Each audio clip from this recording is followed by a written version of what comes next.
माँ, क्या छत गिर जाएगी? माँ माँ उठो ना। माँ, भूख लगी है। माँ, पानी दे दो। अरे आग मत लगाओ, मेरी माँ जल जाएगी।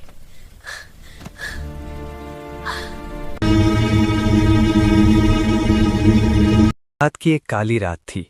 बादल ऐसे गरज रहे थे जैसे किसी की किस्मत पर आसमान भी गुस्सा निकाल रहा हो। गांव की आखिरी पगडंडी के पास एक टूटी झोपड़ी में 8 साल का छोटा सा बच्चा अर्जुन अपनी मां की गोद में कांप रहा था। मां का नाम था कमली। उसका शरीर बुखार से जल रहा था, लेकिन उससे भी ज्यादा जल रहा था उसका दिल, क्योंकि उसके बेटे के पेट में 2 दिनों से एक दाना भी नहीं गया था। कमली ने कांपते हाथों से अर्जुन के बाल सहलाए और बहुत धीमी आवाज में बोली, बेटा, आज सो जा, कल कुछ इंतजाम हो जाएगा। लेकिन अर्जुन की आंखें नींद से नहीं, भूख से लाल थीं। उसने अपनी मां के पेट पर कान लगा दिया, जैसे सुनना चाहता हो कि शायद वहां से भी कोई जवाब आए, शायद कोई आवाज कह दे कि खाना मिल जाएगा। लेकिन वहां सिर्फ सन्नाटा था। झोपड़ी की छत से पानी टपक रहा था। एक एक बूंद गिरती तो अर्जुन चौंक जाता। उसने डरते हुए पूछा, मां, क्या छत गिर जाएगी? कमली के पास जवाब नहीं था। उसने बस अपने बेटे को सीने से और कसकर चिपका लिया। उसके पास देने को कुछ नहीं था, न खाना, न भरोसा, न सुरक्षित छत। टूट चुकी जिंदगी की शुरुआत। आज से 3 साल पहले तक ऐसा नहीं था। अर्जुन के पिता मोहन खेतों में मजदूरी करते थे। रोज 100-150 रुपए मिल जाते, उसी से 2 वक्त की रोटी चल जाती। लेकिन एक दिन गांव के बड़े जमींदार ने उन सब मजदूरों को निकाल दिया। मोहन घर लौटा तो उसके चेहरे पर खामोशी थी। उसने बस इतना कहा, काम चला गया। कमली समझ गई कि अब मुश्किलों का सैलाब आने वाला है। फिर वही हुआ। पहले उधार बढ़ा, फिर घर का बर्तन बिका, फिर खाट बिक गई, और आखिर में मोहन दिल्ली चला गया रोजी की तलाश में। जाते वक्त मोहन ने अर्जुन को गोद में उठाया था। मैं जल्दी लौटूंगा बेटा, तेरे लिए जूते लाऊंगा। लेकिन वो जल्दी 3 साल हो गए। खाली हाथ खाली दिल। दिल्ली से कभी कभी एक चिट्ठी आती थी, अब 6 महीने से वो भी बंद हो गई थी। न पैसे आए, न खबर। गांव में लोगों ने कहना शुरू कर दिया, तुम्हारा आदमी शहर में दूसरी शादी कर लिया होगा। कमली हर बात चुपचाप सुनती और रात को तकिए में मुंह दबाकर रोती। उसने अर्जुन को कभी नहीं बताया कि उसके पिता के लौटने की उम्मीद अब खुद उसके अंदर भी मर चुकी है। मां की मजबूरी। कमली ने दूसरों के खेत में काम मांगा, लेकिन गांव में काम कम था और औरतें बहुत ज्यादा। कई बार उसे खाली हाथ लौटना पड़ा। एक दिन साहूकार ने कहा, अगर घर का काम कर देगी तो कुछ चावल दे दूंगा। कमली ने बिना कुछ कहे सिर झुका दिया। उस दिन वो देर रात लौटी। आंखें सूजी हुई थीं, हाथ कांप रहे थे, लेकिन वो 5 मुट्ठी चावल ले आई थी। अर्जुन ने पहली बार अपनी माँ को इस तरह टूटते देखा। उसने चुपचाप पूछा, माँ, तू रो क्यों रही है? कमली ने आंसू पोंछते हुए कहा, धुआं लग गया था बेटा, लेकिन झोपड़ी में कहीं आग नहीं जली थी। आखिरी चावल। वही चावल 2 दिन में खत्म हो गए। फिर वही भूख। अर्जुन दिन भर सड़क किनारे बैठकर लोगों की ओर देखता, शायद कोई उसे बिस्कुट दे दे। लेकिन ज्यादातर लोग ऐसे मुंह फेर लेते जैसे वो इंसान नहीं, कोई गंदी चीज हो। एक दिन स्कूल से लौटते हुए उसके दोस्त राहुल ने पूछा, तू रोज स्कूल क्यों नहीं आता? अर्जुन बोला, किताब नहीं है और पेट भी दर्द करता है। राहुल को समझ नहीं आया कि पेट दर्द भूख से भी होता है। काली रात। और आज वही काली रात। कमली की तबीयत बिगड़ती जा रही थी। बुखार से उसका शरीर कांप रहा था, लेकिन उसने अर्जुन को लोरी सुनानी शुरू कर दी। वही लोरी जो उसके पिता कभी सुनाया करते थे। सो जा रे, सो जा मेरे लाल। लोरी बीच में ही टूट गई। कमली की आवाज गले में अटक गई। अर्जुन ने देखा कि उसकी माँ की आंखें आधी खुली हैं, लेकिन पलकें हिल नहीं रहीं। माँ, माँ उठो ना। उसने झकझोरना शुरू किया। माँ, भूख लगी है। माँ, पानी दे दो। लेकिन कमली का शरीर बिल्कुल शांत था। बाहर बारिश तेज हो चुकी थी। गांव सो रहा था और एक छोटा सा बच्चा एक टूटी झोपड़ी में अपनी माँ के सीने पर सिर रखे ये समझने की कोशिश कर रहा था कि शायद अब उसे कभी खाना नहीं मिलेगा, शायद अब माँ कभी नहीं भूलेगी। सुबह की पहली रोशनी जब झोपड़ी की टूटी दीवारों से अंदर आई तो अर्जुन अभी भी उसी जगह बैठा था जहां रात को उसकी माँ का शरीर ठंडा हो गया था। बारिश थम चुकी थी, लेकिन झोपड़ी में फैली नमी और सन्नाटा किसी शमशान से कम नहीं था। उसने धीरे धीरे माँ का हाथ पकड़ा। ठंडा, बहुत ठंडा। माँ, उठ जाओ ना, स्कूल जाना है। कोई जवाब नहीं। उसके छोटे से दिमाग को समझ नहीं आ रहा था कि मौत क्या होती है।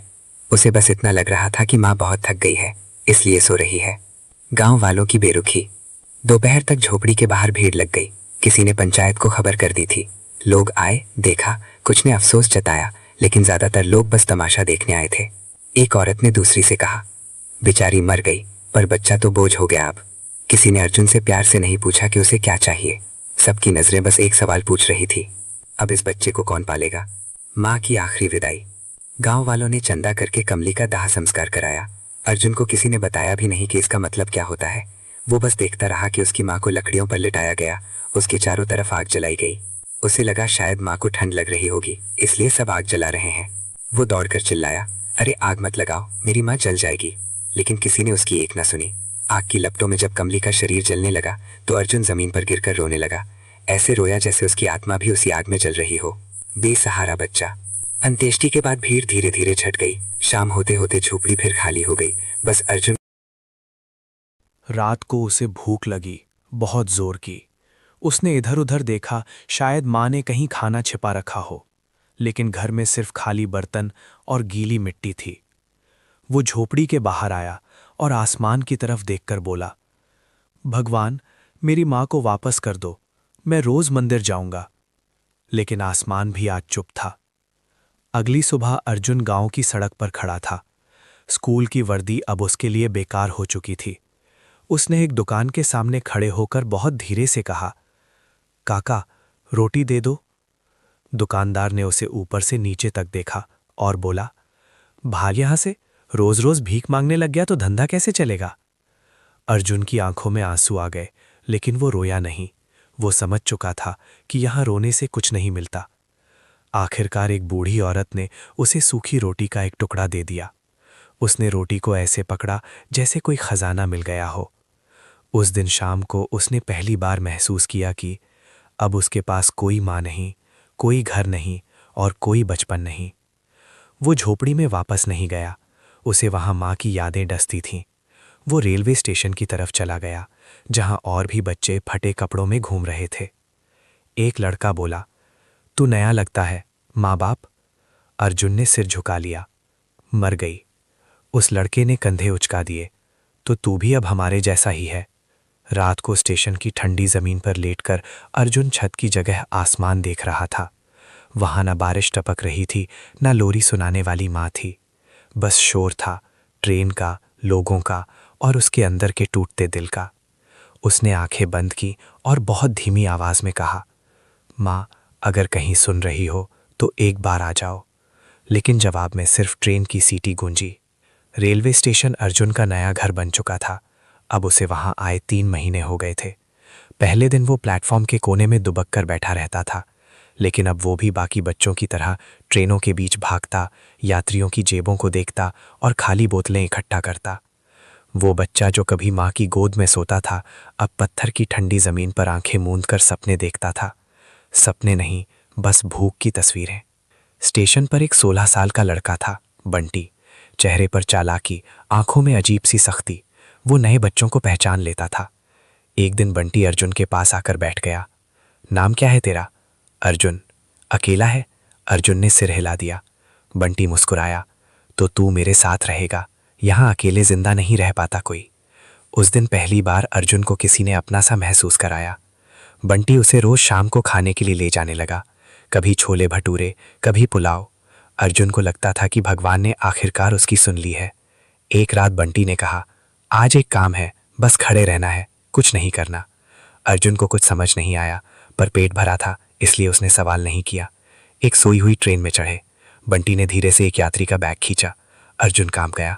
तो बस देखता रहे, बंटी ने फुसफुसाया। लेकिन तभी किसी ने आवाज लगा दी, चोर, पकड़ो इसे। बंटी तो भाग गया, लेकिन अर्जुन वहीं जड़ हो गया। भीड़ ने उसे पकड़ लिया। किसी ने उसके बाल खींचे, किसी ने थप्पड़ मारा। इतना छोटा होकर चोरी? माँ बाप ने कुछ सिखाया नहीं क्या? अर्जुन रोता रहा, मैंने कुछ नहीं किया, मुझे खाना चाहिए था। लेकिन भीड़ को उसकी आवाज नहीं सुनाई दी। पुलिस आई और उसे थाने ले गई। थाने की गंदी कोठरी में अर्जुन पूरी रात कांपता रहा। उसे माँ की याद आई। जब वो डर जाता था तो माँ उसके सिर पर हाथ रखती थी। अब सिर पर हाथ रखने वाला कोई नहीं था। सुबह पुलिस ने उसे डांटकर छोड़ दिया। दोबारा दिखा तो सीधे बाल सुधार गृह भेज देंगे। टूटता भरोसा। स्टेशन लौटकर अर्जुन ने बंटी को ढूंढा। बंटी उसे दूर से देखकर दूसरी तरफ मुड़ गया। उस दिन अर्जुन समझ गया, इस दुनिया में कोई किसी का नहीं होता। वो अकेला बैठकर देर तक रोता रहा। उसकी आंखों में आंसू नहीं बचे थे, बस एक सन्नाटा था जो उसके अंदर घर कर गया था। नहीं चोटें। कुछ दिन बाद वो कबाड़ बीनने लगा। बोतल, प्लास्टिक, कागज। दिन भर धूप में चलता, शाम को कबाड़ी को सब बेच देता। बदले में मिलते बस 20-30 रुपए। उन्हीं पैसों से वो अपनी भूख खरीदता था। एक रात स्टेशन के पास कुछ बड़े लड़कों ने उसके पैसे छीन लिए। उसने विरोध किया तो उसके होंठ फट गए। खून देखकर उसे माँ का चेहरा याद आ गया। उस रात वो एक पुल के नीचे सोया। आसमान में तारे चमक रहे थे, लेकिन उसकी आंखों में अंधेरा था। वो बुदबुदाया, माँ, मैं अच्छा बच्चा हूं ना, फिर मेरे साथ ही ऐसा क्यों हो रहा है? कोई जवाब नहीं आया। पुल के नीचे अब अर्जुन का स्थायी ठिकाना बन चुका था। दिन में वो कबाड़ बीनता, रात को वहीं किसी पुराने बोरे को ओढ़कर सो जाता। कभी कभी सपने में माँ आती, वही फीकी सी मुस्कान, वही थकी हुई आंखें, और फिर अचानक गायब हो जाती। हर सुबह जब आँख खुलती तो सबसे पहला ख्याल आता, आज खाना मिलेगा या नहीं। एक दिन उसने रेलवे ट्रैक के पास खड़े होकर ट्रेन को गुजरते देखा। तेज़ रफ्तार, शोर और धुआं। उसके दिमाग में अजीब सा ख्याल आया, अगर मैं इसके आगे कूद जाऊं तो सब खत्म हो जाएगा। भूख, मार, अकेलापन, सब। उसके पैर आगे बढ़े, लेकिन तभी उसे माँ की आवाज़ सुनाई दी, बेटा, हार मत मानना। वो ज़मीन पर बैठकर फूट फूट कर रोने लगा। कुछ दिन बाद अर्जुन को तेज़ बुखार हो गया। पूरे शरीर में दर्द, आंखों के आगे अंधेरा। वो प्लेटफॉर्म पर गिर पड़ा। लोगों ने सोचा फिर कोई बेसहारा बच्चा मर गया, लेकिन एक समाजसेवी औरत, मीरा दीदी, ने उसे उठाया। उसे अस्पताल ले गई। सफ़ेद चादर, इंजेक्शन, दवाइयाँ। अर्जुन ने पहली बार किसी को उसके लिए कुछ करते देखा। मीरा दीदी ने उसके सिर पर हाथ रखा।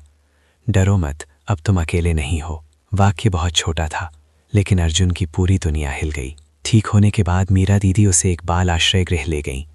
वहाँ और भी बच्चे थे, टूटे हुए लेकिन जिंदा। पहली रात उसे छत टपकने का डर नहीं था। पहली बार उसे बिना भीख मांगे खाना मिला। फिर भी उसका दिल नहीं माना।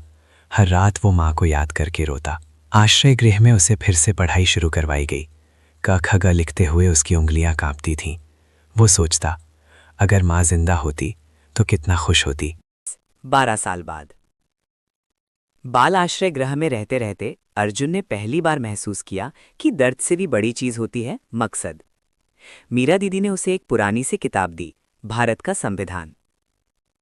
उन्होंने कहा, अगर तुम सच में लोगों की मदद करना चाहते हो तो सिस्टम को समझो। उस किताब के पहले पन्ने से ही अर्जुन की आंखों में चमक आ गई। वो सोचने लगा, अगर मैं पढ़ लिख कर बड़ा अफसर बन गया तो किसी बच्चे को मेरी तरह सड़क पर नहीं सोना पड़ेगा। आश्रय गृह में सुबह 4 बजे उठकर वो पढ़ने बैठ जाता। दिन में स्कूल, शाम को छोटे बच्चों को पढ़ाना और रात को खुद की तैयारी। जब सब बच्चे सो जाते तब वो माँ की तस्वीर सामने रखकर बोलता, माँ, आज मैंने 20 सवाल याद किए हैं, तो देख रही होगी ना। एक दिन स्कूल के टीचर शर्मा सर ने उसे रोक लिया। तुम रोज लाइब्रेरी में आखिरी तक बैठे रहते हो, क्या बनना चाहते हो? अर्जुन ने बिना झिझक कहा, IAS ऑफिसर। शर्मा सर मुस्कुराए, तो तैयारी भी उस स्तर की करनी पड़ेगी। उन्होंने उसे फ्री कोचिंग फॉर्म और ऑनलाइन क्लास की जानकारी दी। पहली बार परीक्षा दी, फेल। दूसरी बार प्रीलिम्स क्लियर, मेंस में रुक गया। तीसरी बार इंटरव्यू तक पहुंचा, लिस्ट में नाम नहीं। हर बार रिजल्ट के बाद वो बस एक ही जगह जाता, माँ की तस्वीर के पास। माँ, लगता है मैं भी तेरे साथ हार गया। लेकिन फिर वही अंदर की आवाज, हार मत मानना। चौथी बार जब यूपीएससी का रिजल्ट आया, मीरा दीदी ने कांपते हाथों से मोबाइल बढ़ाया। लिस्ट में नाम था अर्जुन कुमार, रैंक 312। पूरे आश्रय गृह में सन्नाटा छा गया। फिर चीख पुकार शुरू हो गई। वही अर्जुन जो कभी भीख मांगता था, आज देश का अफसर बन चुका था। मां के नाम की जीत। ट्रेनिंग के बाद जब उसने पहली बार कुर्सी संभाली तो उसने दीवार पर मां की फोटो लगाई और बोला, मां, तेरी चुप्पी अब मेरी आवाज बन गई है। अब किसी बच्चे को भूख से मरने नहीं दूंगा। और उस दिन उस अनाथ बच्चे की कहानी देश के हर बेसहारा बच्चे की उम्मीद बन गई। दोस्तों, ये कहानी सिर्फ अर्जुन की नहीं है, ये हर उस बच्चे की है जो भूख, बेबसी और अकेलेपन से लड़ रहा है। आज अर्जुन IAS बन गया, लेकिन कितने अर्जुन ऐसे हैं जो आज भी रेलवे प्लेटफॉर्म पर सो रहे हैं? अगर इस वीडियो ने आपकी आंखें नम कर दी हों, तो समझ लेना आपकी इंसानियत अभी जिंदा है। इस वीडियो को लाइक करो ताकि ये कहानी और लोगों तक पहुंचे। चैनल को सब्सक्राइब करो क्योंकि अगली कहानी शायद किसी और अर्जुन की जिंदगी बदल दे। और कमेंट में सिर्फ एक लाइन लिखो।